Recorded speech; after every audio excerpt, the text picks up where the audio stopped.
소형주가 대체로 수익률이 높다. 소형주가 대형주보다 평균 수익률이 높다는 연구 결과는 매우 많다. 1981년 롤프 반지15가 소형주의 수익률이 대형주를 압도한다는 것을 발표한 것을 시작으로 산조이 바수16, 제레미 시겔 7 등이 소형주의 매력을 뒷받침하는 연구 결과를 내놓았다. 데이비드 드레먼일은 소형주가 매력이 있기는 하되 그것은 퍼이 낮은 주식이 소형주들이기 때문이라고 과도한 일반화를 하기는 했지만 그의 실험 결과를 보면 퍼와 상관없이 소형주가 매력적이라고 말하지 않을 수 없다. 소형주가 많이 오르면 중형주가 되고 중형주가 많이 오르면 대형주가 된다. 그리고 시총이 커져 좀 더 큰 그룹에 속하게 되면 평균 수익률은 감소한다. 그림 15는 파파와 프렌치의 유명한 논문에서 1963년부터 90년까지의 미국 주식을 대상으로 시가총액의 크기에 따라 10개의 그룹으로 나눈 다음 각각의 월 평균 수익률을 본 것이다. 그림 16은 제리미 시겔이 1926년부터 2006년까지의 미국 주식들을 대상으로 시가총액의 크기에 따라 10개의 그룹으로 나누어 각각의 연평균 복리 수익을 본 것이다. 20소형주들이 대형주들에 비해 수익률이 상당히 높은 것을 볼 수 있다. 두 실험의 결과에는 일관성이 있다. 소형주는 상대적으로 거래 비용이 더 드므로 슬리피지 등 실제로 이 차이는 조금 줄여서 보아야 한다. 제레미 시젤의 실험에서 보이는 소형주의 우위는 1975년부터 83년 말까지 소형주가 선방한 덕에 힘입은 바 크다. 이 기간 중 대형주의 연수익률이 15.7%였던 반면 소형주는 35.3%로 2배를 넘는 수익률을 보였다. 이 기간을 제외하면 대형주와 소형주는 거의 같은 수익률을 보였다. 2000년부터 12년간 한국 증시도 전체로 보면 이 현상은 비슷하다. 그림 17은 한국 증시에서 매년 시가총액의 크기에 따라 10등분한 다 온갖 그룹의 1년 평균 복리 수익률을 살펴본 것이다. 여기서는 자본 총계 하위 5%를 제외한 모든 종목을 대상으로 했는데 최소형주 그룹의 수익률이 압도적으로 높다.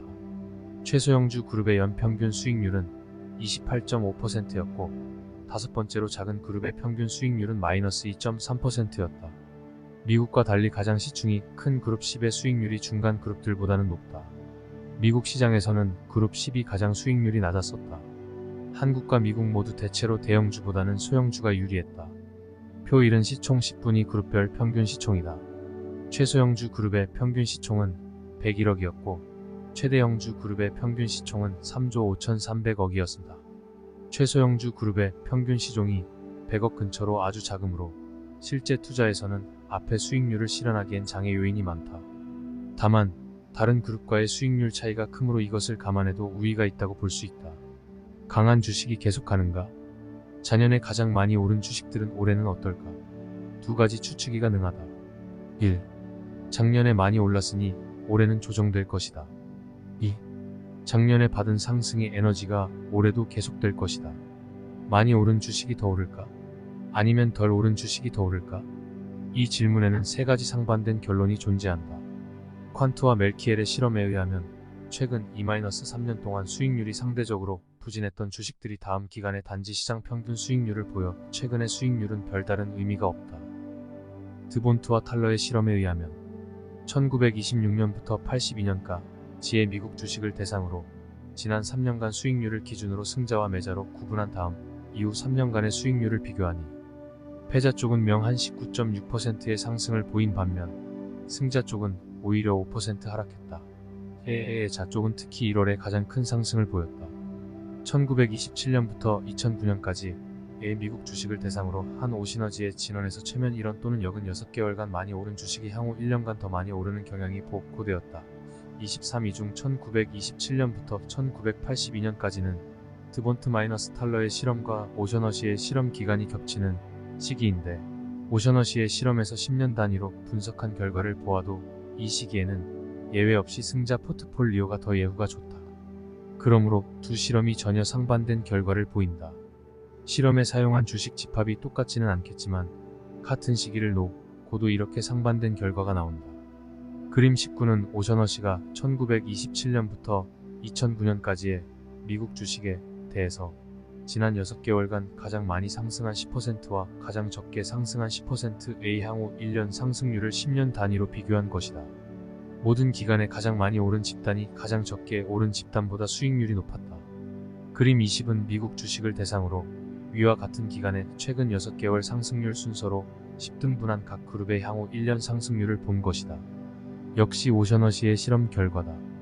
많이 오른 종목이 더 많이 오르는 현상이 놀라울 정도로 강하다.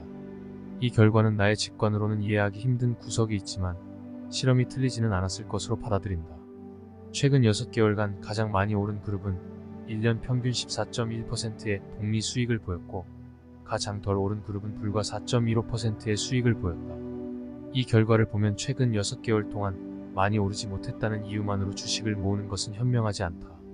이 실험을 최근 6개월 대신 최근 1년으로 해보아도 그룹 간의 차이는 조금 덜하지만 전체적인 경향은 그대로 유지된다. 만일 최근 6개월이나 1년 대신 최근 5년 기준으로 바꾸면 어떨까? 즉, 최근 5년 동안 가장 많이 오른 주식은 내년에도 매력적일까? 실험 결과는 그렇지 않다. 최근 5년 동안 가장 많이 오른 순서로 10% 안에 드는 주식의 평균 기대 수익률은 미국의 시장 평균보다 6.1%포인트나 낮았다. 오랜 기간 상대적으로 많이 상승했다는 것은 통계상으로는 오히려 결격 사유가 되는 셈이다. 같은 실험을 한국 주식에도 해보았다. 그림 21은 2000년부터 2012년까지 한국 주식에 대해 매년 직전 지난 6개월간의 상승률을 10등분한 다음 각 포트폴리오의 연평균 복리 수익률을 계산한 결과다. 미국 시장에서는 상대적으로 많이 상승한 그룹일수록 향후 1년 수익률이 높았던 것과 달리 한국 시장에서는 전혀 그렇지 않았다. 6개월 상승률이 가장 높았던 그룹과 가장 낮았던 그룹의 향후 1년 수익이 가장 못했다.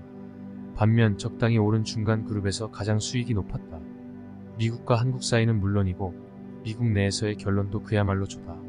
시장이 항상 제 가격을 반영하고 있다는 효율적 시장 가설 합파는 최근의 상승률이 향후의 상승률에 전혀 영향을 미치지 않는다. 그 말하고 다른 연구에서는 최근에 딜오른 종목이 더 오른다고 하기도 하고 이 최근에 더 오른 종목이 더 오른다고 하기도 한다. 지난 12년간의 한국 증시에서는 가장 많이 오르거나 가장 덜 오른 종목군의 수익률이 가장 낮았고 적당히 오른 종목군의 수익률이 가장 높았다. 같은 실험에 대해 한국과 미국의 현상이 다르고 미국 데이터를 놓고도 연구자에 따라 3가지 방향의 결론이 다 나왔다. 이런 현상을 모르고 자칫 하나의 결과만 우연히 접하게 되면 잘못된 결기를 하기 쉽다.